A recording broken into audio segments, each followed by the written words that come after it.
ಸುಳ್ಯ, ಪುತ್ತೂರು, ಬೆಳ್ತಂಗಡಿ ಈ 3 ತಾಲೂಕುಗಳ ಜನ ಮೂಲ ಅಲ್ಲಿಯವರಾಗಿದ್ದು ಹೊರಗಿನ ಊರಲ್ಲಿ ಹೋಗಿ ಸಾಧನೆ ಮಾಡಿದಂಥವರು ಉದ್ಯಮ, ರಾಜಕೀಯ, ಕ್ರೀಡೆ, ಶಿಕ್ಷಣ ಅಥವಾ ಸಾಹಿತ್ಯ ಹೀಗೆ ಯಾವುದೇ ಕ್ಷೇತ್ರದಲ್ಲಿ ಸಾಧನೆ ಮಾಡಿದಂಥ ವ್ಯಕ್ತಿಗಳ ಬಗ್ಗೆ ಒಂದು ಪರಿಚಯ ಕೊಡುವಂಥ ಕಾರ್ಯ ಸುದ್ದಿ ಚಾನೆಲ್ನ ಮೂಲಕ ಮಾಡ್ತಿದ್ದೇವೆ. ಇವತ್ತು ನಾವು ಕೊಡಗಿನ ಮಡಿಕೇರಿ ತಾಲೂಕಿನ ಮಕ್ಕಂದೂರಿನಲ್ಲಿದ್ದೇವೆ.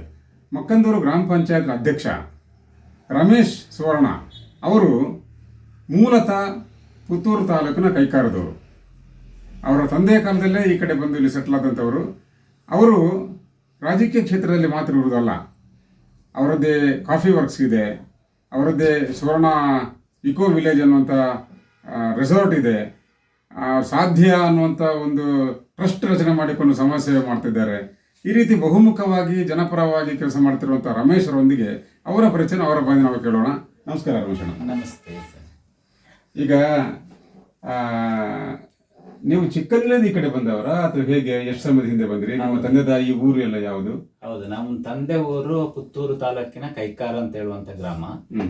ಅವರು ಕೈಕಾರ ಮನೆತನದವರೇ. ಇವಾಗ್ಲೂ ಕೂಡ ಅಲ್ಲಿ ತರವಾಡಿದೆ, ಕೈಕಾರ ತರವಾಡು ಅಂತೇಳಿ. ಅಲ್ಲಿ ನಮ್ಮ ತಾಯಿ ಬಂದು ಅಡೂರು, ಕಾಸರಗೋಡು ಹತ್ತಿರ. ನಾವು ಏನೋ ಕಾರಣಾಂತರದಿಂದ ಅವಾಗ ಅಂದ್ರೆ ಎಲ್ಲ ವಲಸೆ ಬಂದವರು, ಈ ಕಡೆಗೆ ಮೈಗ್ರೇಟ್ ಆಗಿ ಬಂದಂತವರು.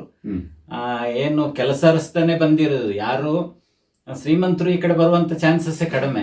ಯಾಕಂದ್ರೆ ಈ ಘಟ್ಟ ಪ್ರದೇಶಕ್ಕೆ ಬಂದಿರೋದೇ ಆಗಿನ ಕಾಲದಲ್ಲಿ ಎಲ್ಲ ಒಂದು ಉದ್ಯೋಗ ಅರಸಿ ಅಥವಾ ಜೀವನಕ್ಕೆ ಜೀವನೋಪಾಯಕ್ಕೆ ಏನೋ ದಾರಿ ಕಾಣದಾದಾಗ ಈ ಕಡೆ ಬಂದಿದ್ದಾರೆ. ಬಂದು ಇಲ್ಲಿ ನೆಲೆ ನಿಂತು ಅಂದ್ರೆ ಪೈಸರಿ ಜಾಗದಲ್ಲಿ ಒಂದಿಷ್ಟು ಒಂದು ನಿವೇಶನ ಸರ್ಕಾರದ ವತಿಯಿಂದ ಸಿಕ್ಕಿದಂತಲ್ಲಿ ಮನೆ ಮಾಡಿಕೊಂಡು ಅಲ್ಲೇ ಇದ್ದು ಜೀವನ ನಡೆಸ್ತಾ ಇದ್ದವರು. ಈ ಕಡೆ ಬರೋ ಸಂದರ್ಭದಲ್ಲಿ ನಿಮ್ಗೆ ಎಷ್ಟು ಪ್ರಾಯ? ನನಗೆ ನಾನು ಚಿಕ್ಕ ವಯಸ್ಸಿನಲ್ಲಿ ಅಂತ ಹೇಳ್ತೇನೆ, ನಾವು ಹುಟ್ಟಿದೆ ಅಲ್ಲಿ. ಇಲ್ಲಿ ಬರೋತ್ತಿಗೆ ನನಗೆ ಒಂದು 6 ತಿಂಗಳು ಅಂತ ಹೇಳ್ತಾ ಇದ್ದಾಗ ನನ್ನ ಇಲ್ಲಿ ಬಂದು ನಾನು ವಿದ್ಯಾಭ್ಯಾಸ ಕೂಡ ಮಕ್ಕಂದೂರು ಪ್ರೈಮರಿ ಸ್ಕೂಲ್, ಅವಾಗ ಹೈಸ್ಕೂಲ್ ಇರ್ಲಿಲ್ಲ, ಈಗ ಹೈಸ್ಕೂಲ್ ಇದೆ. ಆ ನಂತರ Madikeri junior college high school FMC B.Com ಮಾಡಿ ಆನಂತರ ನಾನು LIC ಸ್ವಲ್ಪ ದಿನ ಕೆಲಸ ಮಾಡಿದ್ದೀನಿ. ಅಲ್ಲೆಲ್ಲೂ ಸರಿಯಾಗದೆ ನಮ್ದೇ ಒಂದು ಉದ್ಯಮ ಸ್ಥಾಪನೆ ಮಾಡಬೇಕು, ನಾವು ನಮ್ಮಿಂದಾಗಿ 4 ಜನ ಕೆಲಸ ಸಿಗಬೇಕು, ಅವ್ರ ಜೊತೆಲಿ ನಾವು ಸಹ ಕೆಲಸ ಮಾಡಬೇಕು ಅಂತ ಹೇಳೋ ದೃಷ್ಟಿಯಿಂದ ನಾನು ಕಾಫಿ ಫೀಲ್ಡ್ಗೆ ಬಂದೆ. ಕಾಫಿ ಉದ್ಯಮ ಮಾಡಿ ಸುಮಾರು ಈಗ ಒಂದು 10 ವರ್ಷದ ಹಿಂದೆ ನಮ್ದೇ ಸ್ವಂತ ನಾವು ಪ್ರೊಸೆಸಿಂಗ್ ಯೂನಿಟ್ ಅಂದ್ರೆ ಕ್ಯೂರಿಂಗ್ ವರ್ಕ್ಸ್ ಮಾಡಿದೀವಿ ವಿಶಾಲನಗರದಲ್ಲಿ. ಎಷ್ಟು ಜನ ಕೆಲಸ ಮಾಡ್ತಿದ್ದಾರೆ? ಅಲ್ಲಿ ಒಂದು 25-30 ಜನ ಕೆಲಸ ಮಾಡ್ತಾರೆ.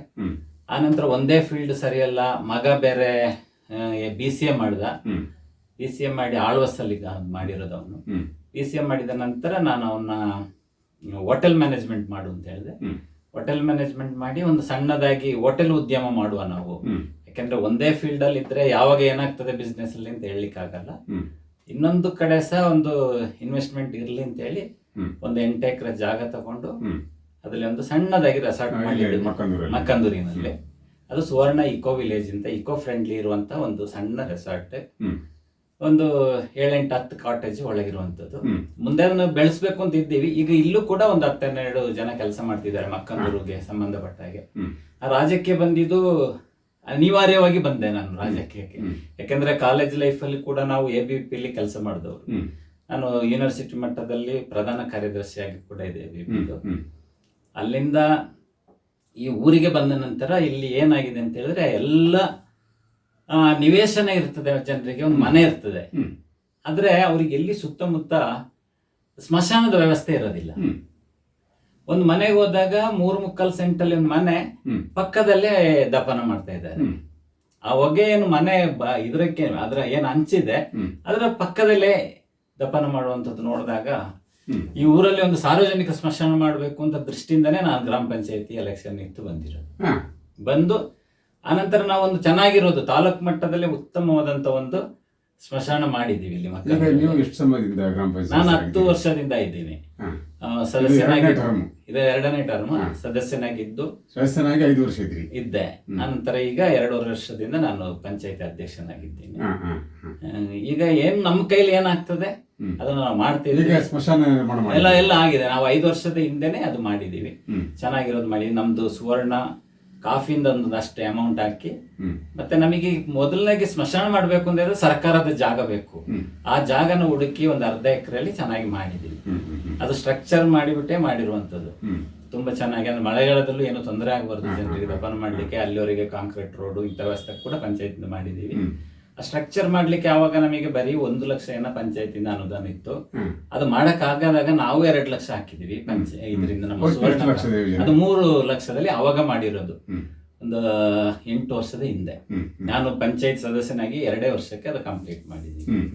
ಈಗ ಜನರಿಗೆ ಸಾರ್ವಜನಿಕ ಸ್ಮಶಾನ ಅಂತ ಮಾಡಿದೀವಿ, ಎಲ್ಲರದ್ರ ಉಪಯೋಗ ಪಡ್ಕೊಂಡು. ಇನ್ನೊಂದು, ಈಗ ನೀವು ಮನೆ ಹೊರಗಡೆ ನೋಡಿದ್ರೆ ಸಾಧ್ಯ ಟ್ರಸ್ಟ್ ಅಂತ, ಇದು ಕೂಡ ಅಷ್ಟೇ. ನಾವು ಕಾನ್ಸೆಪ್ಟ್ ಏನು ಅಂತ ಹೇಳಿದ್ರೆ, ಬಡ ಮಕ್ಕಳಿಗೆ, ಬಡ ಅಂದ್ರೆ ಬುದ್ಧಿಮಾಂದ್ಯ ಮಕ್ಕಳಿಗೆ, ಅಂದ್ರೆ ಸ್ಪೆಷಲ್ ಏಬಲ್ಡ್ ಚೈಲ್ಡ್ಸ್ ಯಾರಿದ್ದಾರೆ ಅಂತ ಸ್ಕೂಲ್ ಎಲ್ಲೆಲ್ಲಿ ಇಲ್ಲ, ಈ ಕರ್ನಾಟಕದಾದ್ಯಂತ ಎಲ್ಲಿ ಇಲ್ಲ ಅಂತ ನೋಡಿದಾಗ, ಇಲ್ಲಿ ಸಾಧ್ಯ ಅಂತ ಹೇಳುವಂತದ್ದು ನಾವು ಮಾಡ್ಲಿಕ್ಕೆ ಕಾರಣ, ಇಲ್ಲೇ ಮಾಡ್ಲಿಕ್ಕೆ ಕಾರಣ ಅಂದ್ರೆ, ಇಲ್ಲಿ ಆರತಿ ಅಂತ ಹೇಳೋರು ಒಬ್ರು ಇದ್ರು.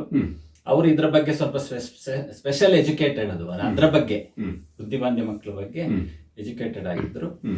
ಅವರ ಒಂದು ಇದರಿಂದ ನಾವೆಲ್ಲ ಸೇರಿ ಒಂದು 4 ಜನ ಸೇರಿ ಬಿಟ್ಟು 2016ರಲ್ಲಿ ಸಾಧ್ಯ ಟ್ರಸ್ಟ್ ಫಾರ್ ಸೋಷಿಯಲ್ ಡೆವಲಪ್ಮೆಂಟ್, ಅದರ ಮೇನ್ ಆಫೀಸ್ ಇರೋದು, ಹೆಡ್ ಆಫೀಸ್ ಇದೇ ಆಫೀಸ್. ಆದ್ರೆ ಸ್ಕೂಲ್ ಈಗ ಬಂದು ಹಾಸನ ಒಂದಿದೆ, ಹೊಸಪೇಟೆ ಒಂದಿದೆ.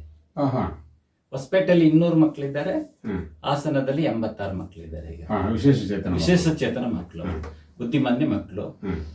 ಅಲ್ಲಿ ಈಗ ನಾವು ಬಾಡಿಗೆ ಇದರಲ್ಲಿ ಇರೋದು ಹಾಸನದಲ್ಲಿ ಸ್ಕೂಲ್, ಹೊಸಪೇಟೆಯಲ್ಲಿ ಈಗ ಕನ್ಸ್ಟ್ರಕ್ಷನ್ ಆಗ್ತಿದೆ ಹೊಸ ಸ್ಕೂಲ್.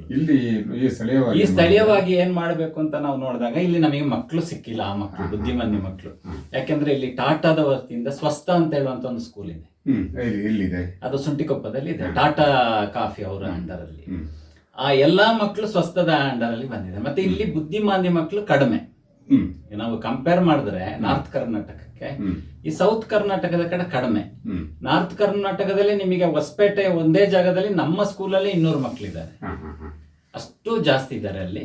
ಇಲ್ಲಿ ಕಡಿಮೆ ಇರೋದ್ರಿಂದ ನಮ್ಮ ಮಕ್ಕಳು ಸಿಗದ ಕಾರಣ ಅಲ್ಲಿ ಮಾಡಿದೀವಿ ಅಷ್ಟೇ. ಈಗ ನೀವು ಊರಿನ ಸಂಪರ್ಕ ಯಾವ ರೀತಿ ಇದೆ? ನಾವು ಊರಿಗೆ ತರವಾಡಲ್ಲಿ ನಮಗೆ ಪ್ರತಿ ವರ್ಷ ಪೂಜೆಗಳಾಗ್ತದೆ. ನಿಮಗೆ ಗೊತ್ತುಂಟು, ದೈವಕೋಲ ಈ ತರದೆಲ್ಲ ಆಗ್ತದೆ, ನಾವು ಹೋಗಿ ಬರ್ತಾ ಇರ್ತೀವಿ. ಇಲ್ಲಿ ಅಮ್ಮನ ಕಡೆನೂ ಇರ್ತೀವಿ, ಅಪ್ಪನ ಕಡೆನು, ಎರಡು ಒಂದೇ. ಹೋಗ್ತೀವಿ, ಇಲ್ಲಿ ಕೈಕರಕ್ಕೆ ಹೋಗ್ತೀವಿ. ನಾವು ಅಮ್ಮನ ಕಡೆನೆ ಹೋಗ್ಬೇಕು ಅಂತ ಹೇಳಿ ಇರೋರಲ್ಲ, ಅಪ್ಪನ ಕಡೆ ಅಮ್ಮ ಎಷ್ಟು ಪ್ರಾಮುಖ್ಯತೆ ಇದೆ ಅಷ್ಟೇ ಅಪ್ಪನ ಇದ್ದಾರೆ. ಅದೇ ಹಳೆಗಟ್ಟನ್ನೇ ನಾನು ಮೇನ್ ಆಗಿ ಹೇಳ್ತಿರುವಂತದ್ದು. ಎರಡು, ಅಪ್ಪ ಇಲ್ಲದೆ ಅಮ್ಮ ನಾವಿಲ್ಲ, ಅಮ್ಮ ಇಲ್ಲದು ನಾವಿಲ್ಲ. ಹಾಗೆ ಎರಡನ್ನ ನಾವು ಸಮನಾಗಿ ಕಾಣ್ಬೇಕಾಗ್ತದೆ. ಹಿರಿಯರು ಏನೋ ಮಾಡಿದ್ದಾರೆ ಆವಾಗ, ಈಗ ನಾವು ಅಮ್ಮನಿಗೆ ಎಷ್ಟು ಪ್ರಾಮುಖ್ಯತೆ ಕೊಡ್ತೀವಿ ಅಪ್ಪನಿಗೆ ಕೊಡ್ಲೇಬೇಕಾಗ್ತದೆ. ಹಾಗೆ 2 ತರವಡೆಗೆ ನಾವು ಹೋಗ್ತೀವಿ. ನಿಮ್ಮ ಪತ್ನಿಯಲ್ಲಿ ಅವರು ಇಲ್ಲೇ ಕೊಡಗಿನವರು, ಮೂರ್ನಾಡು. ಎಷ್ಟು ಜನ ಮಕ್ಕಳು? ನಮಗೆ 2 ಮಕ್ಕಳು. ಒಬ್ಳು ಈಗ 10th ಪಾಸ್ ಆಗಿ ಆಳ್ವಾಸಿಗೆ ಫಸ್ಟ್ PUCಗೆ ಸೇರಿದ್ದಾರೆ. ಇವರು ಆಳ್ವಾಸಲ್ಲೇ BCA ಮಾಡಿದ್ರು. ಹೌದು, ಮಗ ಆಳ್ವಾಸಲ್ಲೇ BCA. ಈಗ ನಿಮ್ಮ ಯೋಚನೆ ಇನ್ನು ಮುಂದಕ್ಕೆ ಯಾವ ರೀತಿ ನಿಮ್ಮ ಉದ್ಯಮನ ಬೆಳೆಸಬೇಕು ಅನ್ನುವಂತ ಯೋಚನೆ ಇದೆ? ನಮ್ದು ಇದೆ ಉದ್ಯಮ ಅಂದ್ರೆ, ನಮ್ದು ಇದು ಸುವರ್ಣ ಇಕೋ ವಿಲೇಜ್ ಒಂದು ಚಂದದಾಗ್ಬೇಕು. ಯಾಕೆಂದ್ರೆ ಕೊಡಗಿನಾದ್ಯಂತ ನೀವು ತಗೊಂಡ್ರೆ ಎಲ್ಲ ಹೊರಗಿಂದ ಬಂದೇ ಮಾಡುವಂಥದ್ದು. ಅಂದ್ರೆ 200 ಕೋಟಿ 300 ಕೋಟಿ ಪ್ರಾಜೆಕ್ಟ್ ಈ ತರ ರೆಸಾರ್ಟ್ಗಳನ್ನ ಮಾಡ್ತಾರೆ. ಸ್ಥಳೀಯವಾಗಿ ಯಾರಿಗೆ ಅದು ಎಂಪ್ಲಾಯ್ಮೆಂಟ್ ಇರಲ್ಲ. ಅಲ್ಲಿ ನೋಡಿದ್ರೆ ಸ್ಥಳೀಯವಾಗಿ ಸಿಗುವಂತ ಎಂಪ್ಲಾಯ್ಮೆಂಟ್ ಬರೀ ಏನು ಕ್ಲೀನಿಂಗ್ ಸೆಕ್ಷನ್ಗೆ ಮಾತ್ರ ತಗೊಳ್ತಾರೆ, ಬೇರೆ ಎಲ್ಲೂ ತಗೊಳ್ಳಿದೆ. ಗಾರ್ಡನ್ ಕೆಲಸ ಅಂತೋದೆ ಅಂತ ತಗೊಳ್ತಾರೆ. ಮೇನ್ ಆಗಿ ಎಲ್ಲ ಹೊರಗಿಂದ ಬರುವವರೇ ಇರ್ತಾರೆ. ನಮ್ಮಲ್ಲಿ ನಾವೇ ಮಾಡಿ ಸ್ವಲ್ಪ ಜನರಿಗೆ ಉದ್ಯೋಗ ಕೊಡಬೇಕು ಅಂತ ಹೇಳುವ ದೃಷ್ಟಿಯಿಂದ ಮಾಡಿರ್ತೀವಿ. ಆದ್ರಿಂದ ನಾವು ಅದನ್ನ ಮುಂದೆ ಡೆವಲಪ್ ಮಾಡಬೇಕು ಅಂತ ಇದ್ದೀವಿ. ಮತ್ತೆ ಹಾಗೆ ಕಾಫಿ ಫೀಲ್ಡ್ಸ್ ಕೂಡ ಅಷ್ಟೇ, ಅದನ್ನ ಸಹ ನಾವು ಉತ್ತಮ ರೀತಿಯಲ್ಲಿ ತಗೊಂಡು ಬಂದಿದ್ದೀವಿ. ಇನ್ನು ಮುಂದಕ್ಕೆ ಅದನ್ನ ಇಂಪ್ರೂವ್ಮೆಂಟ್ ಮಾಡ್ತೀವಿ ಅಂತ ಹೇಳುವಂತ ದೃಷ್ಟಿಯಿಂದ. ಮತ್ತೆ ಸಮಾಜ ಸೇವೆ ಅನ್ನೋದು ನಮ್ ನಿರಂತರವಾಗಿರ್ತದೆ. ಈಗ ನಾನು ಸದಸ್ಯನಾಗಿದ್ದೀನಿ, ಸಾಧ್ಯ ಟ್ರಸ್ಟ್ ಟ್ರಸ್ಟಿ ಆಗಿದ್ದೀನಿ. ಏನೇ ಇದ್ರು ನಮ್ದು ಸಮಾಜ ಸೇವೆ ನಿಲ್ಲಲ್ಲ. ಅಂದ್ರೆ ನಾನು ಇವತ್ತು ನಾಳೆ ಸದಸ್ಯನಾಗಿ ಇಲ್ಲದಿರ್ಬೋದು ಪಂಚಾಯತಿಲಿ. ಯಾಕಂದ್ರೆ ಪಂಚಾಯತಿಲಿ 1 ಟರ್ಮ್ 2 ಟರ್ಮ್ ನಿಲ್ಬೇಕು ಪ್ರತಿಯೊಬ್ಬರು ಅಷ್ಟೇ. ನಾನು ಹೇಳುದು, ಹಿಂದ್ಗಡೆ ತುಂಬಾ ಜನ ನಮ್ಮ ಅನ್ವಯಿಗಳಿರ್ತಾರೆ ಅಥವಾ ಕಾರ್ಯಕರ್ತರು ಇರ್ತಾರೆ. ಇವ್ರನ್ನೆಲ್ಲ ಬೆಳೆಸೋದು ಯಾವಾಗ? ನಾವೇ 3 ಟರ್ಮ್ 4 ಟರ್ಮ್ 5 ಟರ್ಮ್ ನಾವೇ ತಗೊಂಡ್ರೆ ಅದು ಸ್ವಾಭಾವಿಕವಾಗಿ ಅವರು ಹೇಳದಿದ್ರು ಮುಂದೆ ನಿಂತು ಸ್ವಾಭಾವಿಕವಾಗಿ ಮನಸ್ಸಿಗೆ ನೋವು ಬಂದೇ ಬರ್ತದೆ ಕಾರ್ಯಕರ್ತರಲ್ಲಿ. ಅವಕಾಶ ಅವರಿಗೆ ಸಿಗಬೇಕು. 1 ಟರ್ಮ್ ಅಲ್ಲಿ ಯಾಕೆ ನಿಲ್ಬೇಕು, 2ನೇ ಟರ್ಮ್ ಯಾಕೆ ನಿಲ್ಬೇಕು ಅಂತ ಹೇಳ್ತೀನಿ. 1 ಟರ್ಮ್ ಅಲ್ಲಿ ಇವನು ಚೆನ್ನಾಗಿ ಕೆಲಸ ಮಾಡಿದಾನ ಇಲ್ವ ಅಂತ 2ನೇ ಟರ್ಮ್ ಅಲ್ಲೇ ಗೊತ್ತಾಗೋದು. ಗೆದ್ದಾಗ ಮಾತ್ರ ಗೊತ್ತಾಗ್ತದೆ, ಇಲ್ಲಾರ ಆವಾಗ್ಲೇ ತೆಗೆದು ಬಿಸಾಕ್ತಾರೆ ಜನ. 3ನೇ ಟರ್ಮ್ ಅಲ್ಲಿ ಅವ್ನು ನಿಲ್ಬೇಕು ಅಂತ ಅವಶ್ಯಕತೆ ಇಲ್ಲ. ಹ್ಮ್. ಇನ್ನೊಬ್ಬ ಇರ್ತಾರೆ, ಹ್ಮ್. ಅವ್ರನ್ನ ಬೆಳೆಸ್ಬೇಕು ಅಂತ ಹೇಳೋ ಉದ್ದೇಶ ನಮ್ದು. ಹ್ಮ್. ಮುಂದೆ ನಾವು ಏನೇ ಇಲ್ಲದಿದ್ರು ಈ ಊರಿಗಿನ ಸಂಬಂಧಪಟ್ಟ ಹಾಗೆ ಈಗ ಸ್ಕೂಲ್ ಇರ್ಬೋದು. ನಾನು SDMC ಅಲ್ಲಿ 20 ವರ್ಷದಿಂದ ಇದ್ದೀನಿ. ಹಾ, ಹಾ, ಹಾ. ಯಾಕಂದ್ರೆ 8 ವರ್ಷ ಸತತವಾಗಿ ಹೈಸ್ಕೂಲ್ ಬಂದ ಮೇಲೆ 100% ರಿಸಲ್ಟ್ ಬಂದಿದೆ. ಹ್ಮ್. ಮಕ್ಕಂದೂರು ಹೈಸ್ಕೂಲ್ ಹ್ಮ್. ಈ ಬಾರಿ ನಿರಂತರವಾಗಿ ಈ ಬಾರಿ ಕೂಡ ಹ್ಮ್. ನಿರಂತರ 8 ವರ್ಷದಿಂದ ನಿರಂತರ ಬಂದಿದೆ. ಹ್ಮ್. ಅದೇ ರೀತಿ ಇಲ್ಲಿರೋ ಮಕ್ಕಳಿಗೆ ಶಿಕ್ಷಣದ ಬಗ್ಗೆ ಇರ್ಬೋದು. ನೀವೊಂದು ಪ್ರೈವೇಟ್ ಸ್ಕೂಲಲ್ಲಿ ಶಿಕ್ಷಣದ ಬಗ್ಗೆ ಮಹತ್ವ ಕೊಟ್ಟು 100% ರಿಸಲ್ಟ್ ತಗೊಳ್ಳೋದು ದೊಡ್ಡದಲ್ಲ. ಇಲ್ಲಿರುವ ಮಕ್ಕಳೆಲ್ಲರೂ ಕೂಲಿ ಕಾರ್ಮಿಕರ ಮಕ್ಕಳು. ಡಿಸ್ಟಿಂಕ್ಷನ್ ಕೂಡ ಬಂದಿದ್ದಾರೆ ಇಲ್ಲಿ ಮಕ್ಕಳು. 600ಕ್ಕೆ 100 ಕನ್ನಡದಲ್ಲಿ ತಗೊಂಡ ಹುಡುಗನು ಇಲ್ಲಿ ಲಾಸ್ಟ್ ಇಯರ್ ಇದ್ದ. ಮಾರ್ಕ್ಸ್ ಬಗ್ಗೆ ಹೇಳೋದಾದ್ರೆ 100ಕ್ಕೆ 100 ತಗೊಂಡವರು ಇದ್ರು. ಆ ರೀತಿ ಈ ಶಿಕ್ಷಣದ ಬಗ್ಗೆ ಕೂಡ ನಾವು ಒತ್ತು ಕೊಡ್ತಾ ಇದ್ದೀವಿ. ಎಸ್, ನಾವು ಸುದ್ದಿ ವತಿಯಿಂದ ಕೂಡ ನಿಮ್ಮ ಜನಸೇವೆಗೆ, ನಿಮ್ಮ ಉದ್ಯಮಕ್ಕೆ ಶುಭವನ್ನು ಹಾರೈಸ್ತೇವೆ ರಮೇಶ್ ಸುವರ್ಣ ವೀಕ್ಷಕರೇ. ರಮೇಶ್ ಸುವರ್ಣ ಅವರೊಂದು ಕನಸು ಇಟ್ಟುಕೊಂಡು ಅವರು ಉದ್ಯಮ ಮಾಡಿದ್ದಾಗಿರ್ಬೋದು, ಸಾಧ್ಯ ಅನ್ನುವಂಥ ಟ್ರಸ್ಟ್ ಮಾಡಿಕೊಂಡು ಮಾಡ್ತಿರುವಂಥದ್ದಾಗಿರ್ಬೋದು, ಗ್ರಾಮ ಪಂಚಾಯತ್ ಚುನಾವಣೆಯಲ್ಲಿ ಸ್ಪರ್ಧಿಸಿ ಇರುವಂಥದ್ದು ಕೂಡ ಆಗಿರ್ಬೋದು, ಅದು ಸಾಮಾಜಿಕ ಉದ್ದೇಶವನ್ನು ಇಟ್ಟುಕೊಂಡೇ ಮಾಡಿದ್ದಾರೆ. ಅದರಿಂದ ಅವರ ಎಲ್ಲ ಒಳ್ಳೆಯ ಕೆಲಸಕ್ಕೆ ಸುದ್ದಿ ಕೂಡ ಶುಭ ಹಾರೈಸಿದೆ ಅಂತ ಹೇಳ್ತಾ, ಹರೀಶ್ ಬಂಟ್ವಾಳ್, ಕ್ಯಾಮರಾಮನ್ ಹಸನಾರ್ ಜಯನಗರ ಅವರೊಟ್ಟಿಗೆ ಸುದ್ದಿ ನ್ಯೂಸ್ ಸುಳ್ಯ. ಅತ್ತೆ, ಇದು ನನ್ನ ಬರ್ಡೇ ಗಿಫ್ಟ್. ಇದೆಲ್ಲ ಜೀವನದಲ್ಲಿ ನನಗೋಸ್ಕರ ತಗೊಂಡ್ಬಂದಿದ್ದಾರೆ. ನಿನ್ ಮೇಲೆ ತುಂಬಾ ಚೆನ್ನಾಗಿ ಕಾಣುತ್ತೆ. ಇದು ತುಂಬಾ ಚೆನ್ನಾಗಿದೆ ಅಲ್ವಾ? ತುಂಬಾ ಚೆನ್ನಾಗಿದೆ.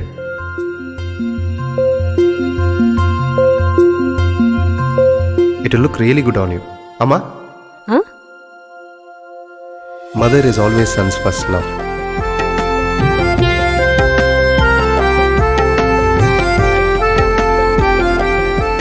ಪ್ರತಿ ಪೀಳಿಗೆಯ ಪ್ರೀತಿಯ ಮಳಿಗೆ GL ಆಚಾರ್ಯ ಜುವೆಲ್ಲರ್ಸ್.